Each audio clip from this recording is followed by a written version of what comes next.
What's going on, Husker Nation? Thank you so much for tuning in today. Before I dive into your recruiting update, we want to continue our announcement.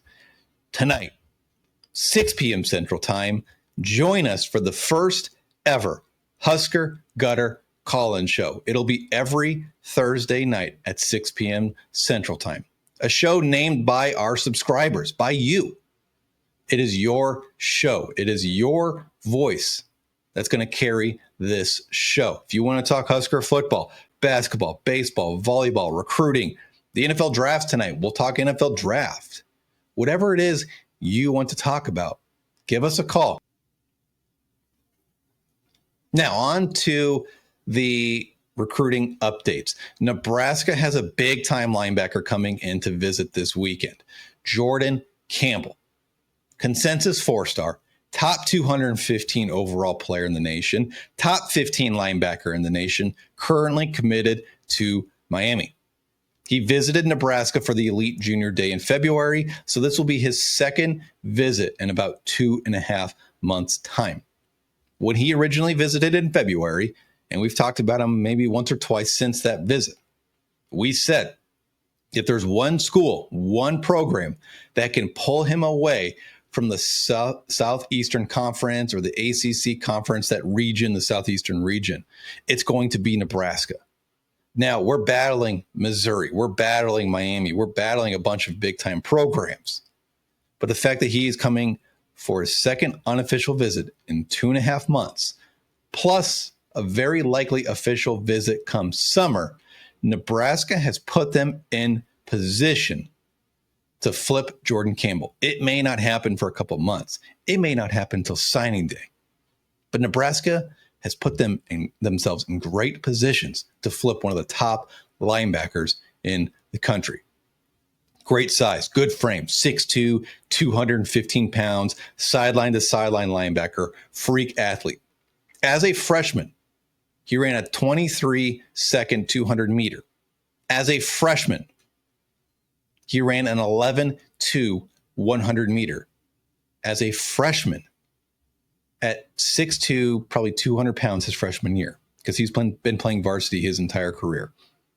He also played wide receiver as a sophomore. He can play edge. He can be an off the ball outside linebacker, middle linebacker. I think Nebraska likes him as a middle linebacker or an outside linebacker, using his sideline to sideline speed and abilities to track down ball carriers. He is a true run defender at linebacker. Now, Nebraska's bringing in a guy of the same position, but that's more of a pass coverage linebacker. We're talking about Elkhorn North's Jace Reynolds. 3-star, good frame at 6'2" and about 200 to 210 pounds. It kind of just depends on which service you use. I like to look at all of them, but I use On3s because they have their rankings plus everybody else's right there for me to easily screenshot and upload. He is a true pass coverage linebacker, though. He can certainly plug holes in the run game. He plays really well in space. Nebraska is the odds-on favorite here. Minnesota, Iowa, and Kansas State are all battling for his services. He's visited all those schools multiple times already. This is, I believe, going to be his final visit. I don't think he will take an official visit in the summer because I think he's going to be committed by then. I've said this before. Put him on commit watch. He could be this weekend. He could be in a week. It could be 3 months from now.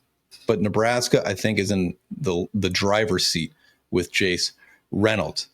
And a guy that Nebraska, I think, has surged up his board, surged into first place, causing him to decommit from Florida, is Devin Jackson. Another consensus 4-star player, top 250 overall and a top 25 safety nationally. He backed off his pledge to Florida a week or week and a half ago or so. And this was following his visit to Nebraska. Nebraska is in a great spot here.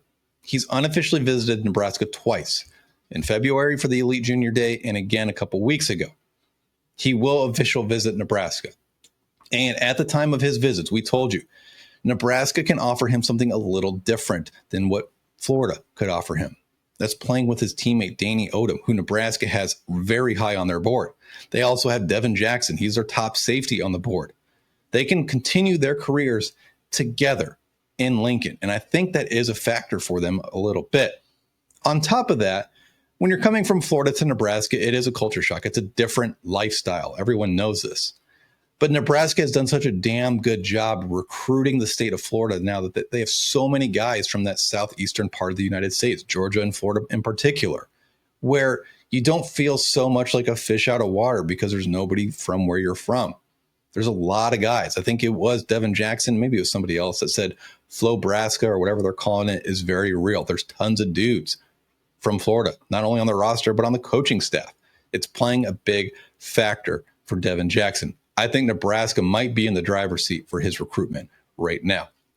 Another guy, Valden Sone, consensus 4-star, top 190 overall recruit, top 20 nationally defensive lineman, is coming back this weekend for an unofficial visit. This is his second unofficial visit as well. He was here for the Elite Junior Day in February.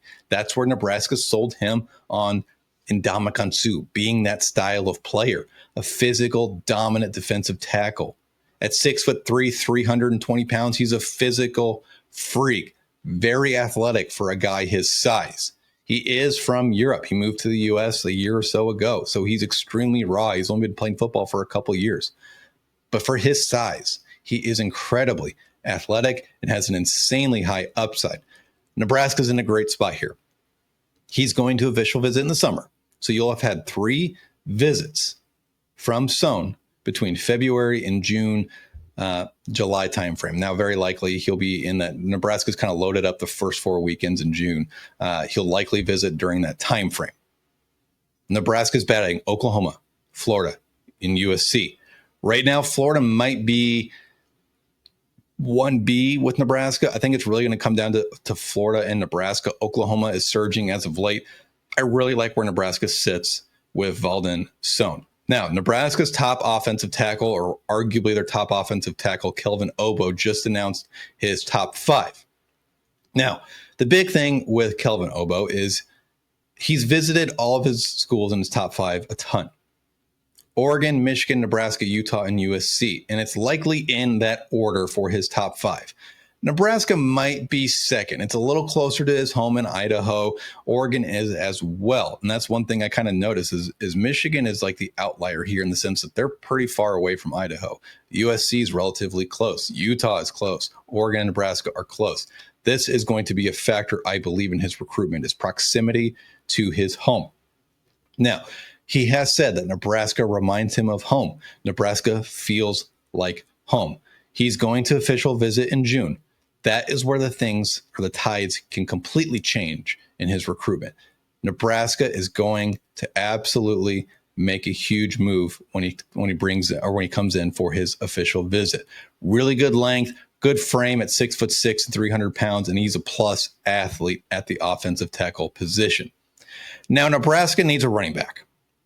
Who is that running back? We've talked about him before. Jamar Brown. There was some concerning news that came out Tuesday night after our live show about Jamar Brown. And, the big thing here, he's like the 3rd best ranked running back in the portal right now. In fact, he's tied with 2 guys for second at an 88 per on 3. He's getting national attention. He just visited Miami Monday through Wednesday. He flew back in, Wednesday afternoon, early evening time. And there was not 100% certainty he was going to be visiting Nebraska today. In fact, what I had heard is he was actually going to go to Cal and then go to Kansas State. We'll get to more on Kansas State here in a second. Nebraska, I don't want to say wasn't treating him or recruiting him like a priority. They're recruiting him more as like we'd love to have you, but we've got the depth that we believe in. We believe in the talent in that room where we don't desperately need you. Now, I personally disagree with that, but I'm not the coach, so I don't make that decision. So my opinion on that is actually kind of irrelevant. But Jamar Brown is a physical running back at 5'11", 215 pounds. Nebraska needs a short yardage back. God forbid Emmett Johnson gets hurt. You have Quentin Ives, who's barely played. Mekhi Nelson, while yes, these guys are talented, have not played. Jamarian Parker, who's been hurt for all of spring. Connor Booth coming off a knee surgery, but has been healthy for spring. It's not a knock on those players. They're just young and inexperienced, and you want to at least have that little buffer. God forbid Emmett Johnson gets hurt. You have a back with experience to pair with those guys that are younger and less experienced. Jamar Brown, I think right now, I would consider now on 3 right here. You can see it says Nebraska's a little bit ahead of Miami. Right now, before he does his visit on Thursday today, Miami's probably in the lead. They're pushing hard for his services. They've sold him as being a rotation running back, that third guy, maybe that second guy in their running back room. And I said this on the live stream. Nebraska can offer what Miami can't, and that is playing time. Miami uses 3 running backs, and their top 2 return. So they can sit there and say, yeah, you're going to push for the second or first string. It's not going to happen. They're lying to him, plain and simple. Nebraska can offer playing time. We have a need for your style of running back. We only have Quentin Ives. And again, God forbid Emmett gets hurt. We're going to need that depth. Nebraska is 50 miles away from his home. His family can come to all 7 home games. They can go to the game at Arrowhead. Minnesota is not a far drive from Omaha. I went to the game against Minnesota for Rule's career opener at Nebraska, and it was an 8-hour drive from Kansas City. It's not a far drive. His family can come to almost every single game. That's huge. Nebraska has some great selling points that are better than Miami. Now, granted, Miami's a beautiful city, beautiful weather. So that's a good selling point for them too, I guess. But the other player here is Cal. And that's simply because they've lost 4 of their top running backs to the portal. He'd essentially be guaranteed to start at Cal. Granted, Cal sucks. And Cal right now, their boosters do not want their head coach making roster decisions, which is the dumbest thing in the world. Their GM is Ron Rivera, coming over from the NFL. Hasn't been in college football in 50 years. Well, that's an exaggeration. Probably like 30 years. I have zero clue, and they, Cal, have zero clue as to who's running their program right now. That's a problem, and that is exactly why I would stay the hell away from Cal. Now, Kansas State is going to be a player too, and they may be more aggressive than people think. The reason being is Gabe Ervin, Nebraska's former running back that has transferred to Kansas State, is potentially going to retire because of his hip injury and other injuries. And it's an unfortunate situation for Gabe because that kid was going to be a stud. I feel awful for Gabe Ervin. I do. It sucks. But if he does retire, or if he's not 100% healthy but stays on the team and, participates in practice, but he isn't 100% for games, they're going to need a third running back at Kansas State. That's why they could be a factor. Now, he is visiting Nebraska today, so he is making that visit, which is huge. It's a big turn of events. Like we said on Twitter, this is a fluid situation. Recruiting is fluid. Portal recruiting is even more fluid. So this is a big day for Nebraska. Can they even lock down Jamar before he leaves campus and say, look, we'll give you X amount of dollars. Here's our selling points. Don't go to Cal. Don't go to K-State. It's certainly possible. We might see some news potentially by the end of the weekend. Does he even maybe stay for the spring game and kind of see how things go? I'll be curious. Tune in tonight. Husker Gutter Live, 6 p.m. Central Time. We will see you there.